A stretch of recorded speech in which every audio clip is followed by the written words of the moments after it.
Kapag dumaan kayo sa palengke ng San Juan, Batangas ay marami kayong mabibili ng mga fresh na isda. Ngunit kapag kayo nakalampas na dahil sa traffic hindi na kayo nakadaan, ay meron pa kayong isang pwedeng daanan na inyong pwedeng bilhan na mga fresh na isda. Ito ay sa Isdaan sa Burol. Ito ay sa pagitan lamang ng Barangay Subukin at ng Barangay Nagsaulay, San Juan, Batangas. Tara, vlog natin.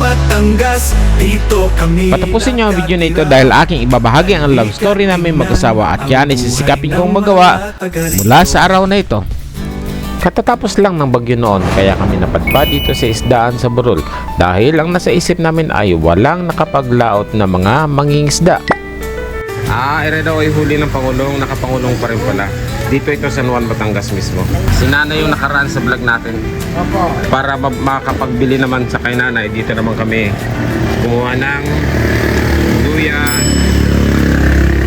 sili, luya, tsaka iba pang pwedeng bili para si meron namang mabili kay Nanay. Hindi na kami kumuha ng papaya, gawa ng dito sa bukid.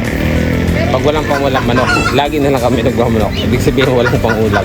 Kaya kung kayo ay papunta ng resort, ganitong katapos lang ng bagyo, siguro may bibili naman doon. Pero kung gusto nyo manigurado, ito yung pier, yan yung 777, tapos doon yung resort. Sige. Kaya ate kami bumalik.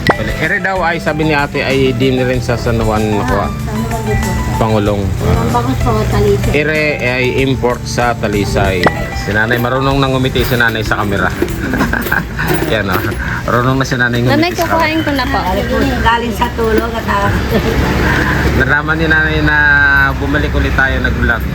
Ulitin ko yan yung 777. Sa 777, shout out. May utang na loob ako sa inyo. Ewan ko kung maalala nyo pa noon. Konsehal yung tumulong na yung owner namin ay tumirik. Tapos kayo ang nag-aayos.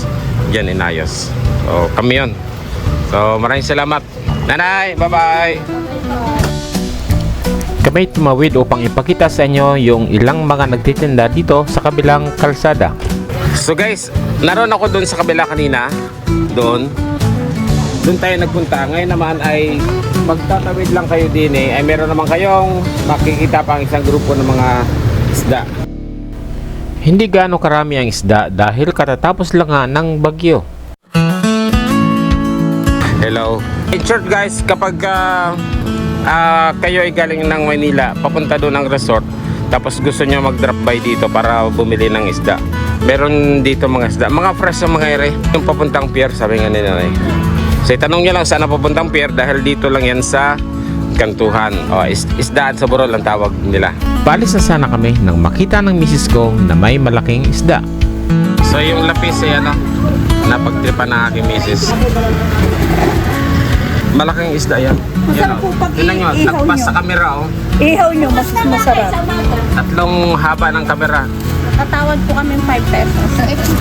Salamat po. Salamat. Dito lang yan sa Isdaan sa Burol. Ayun, sali ka. Kasali din ang aming aso.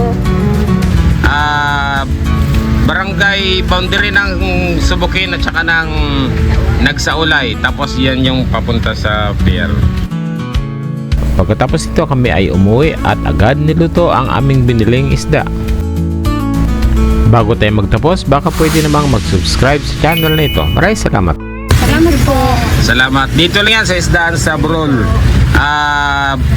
Barangay boundary ng Subukin at saka ng Nagsaulay.